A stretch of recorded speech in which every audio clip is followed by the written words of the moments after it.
Hello, today I'm talking about the Fault in Our Stars movie based on the book by John Green. I read this book about a couple of weeks before, no, that's not true. I read it a couple of weeks before the film came out, but that was a reread for me and I read it in 2 nights. But I read it previous to that because I remember texting my friend who had already read it, in fact all of my friends who had already read it, of which there were like 4 of them, saying, oh, I'm at this bit, I'm going to stop reading tonight, and they all said, you are on a precipice. And I really enjoyed this book. I know a lot of people say it's overhyped, but I thought it was fantastic. I really loved it. And the film is actually very good. As an adaptation, it's pretty faithful, if not completely faithful, from what I can remember of the book. And it's really great. I know the film came out ages ago and it's like, why are you talking about it now? Because it's on Netflix, basically, and so I thought I'd rewatch it. And then, I'll be honest, I haven't rewatched the whole thing. I got to when they were in Amsterdam and I couldn't continue because I remembered what was going on, and also I needed to go to bed.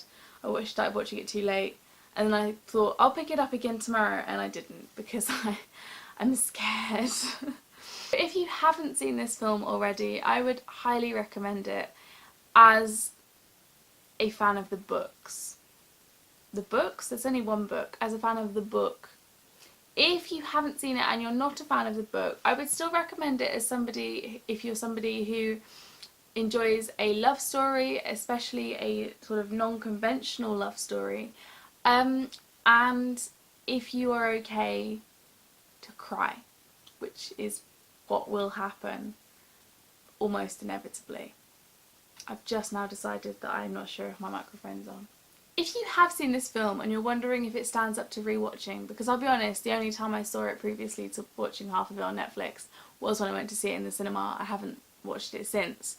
It does, I think, actually, even if you know what's coming, which obviously I did because I'd read the book before seeing the film, it still moves you because the actors are good. They're very good actors. I think for a lot of people don't like Shailene Woodley at the moment, and I must admit it's a shame with what's going on in the Divergent series currently, but that's not, you know, the actor's fault.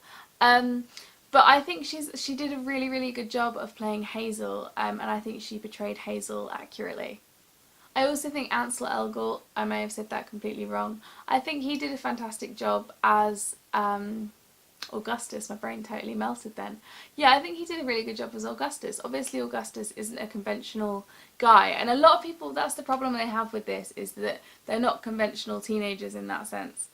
But they have had to grow up a lot quicker than most teenagers have. Most 16-year-olds haven't battled with death and haven't seen the end coming towards them very quickly. They haven't, that's not something that they've experienced, and so I think it's reasonable to assume that these characters are probably a lot more grown up than the average teenager. Also, I think John Green gives teenagers far more credit than a lot of adults do, and that actually a lot of teenagers do know lots of long words and can be pretentious because we're all trying to prove, I say that I'm still a teenager, but when I was a teenager we were all trying to prove that we were deserving of being treated like adults, so you kind of overcompensate. So I think it may be a little exaggerated, but aren't all things in film to some extent?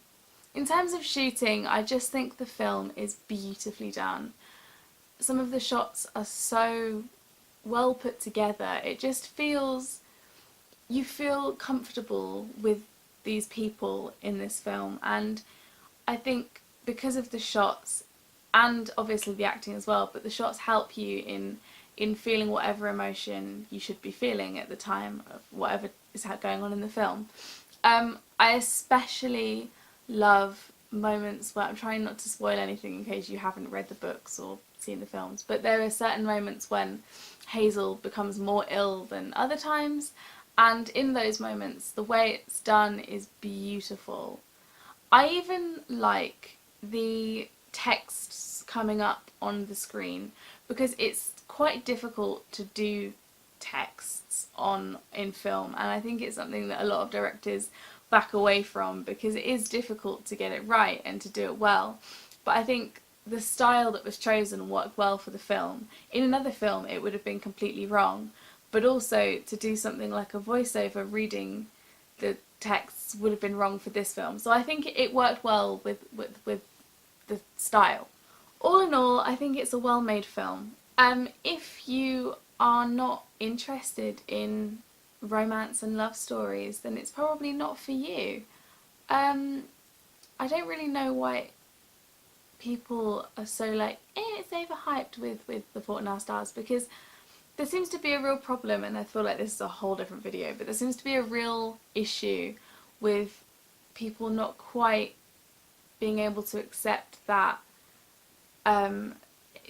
something is good if it's overhyped. Like, surely if it's overhyped it's because it's good. Like, there's usually a correlation there, but whatever, that's a different video. I actually reviewed Let It Snow by John Green and Maureen Johnson and Laura Miracle on Friday, so I will link that below in case you're interested, and I'm sure I'll review the book at some point in the future, but to be honest there's enough reviews on here that you don't need to see that. And that is everything. Thanks for watching. Bye!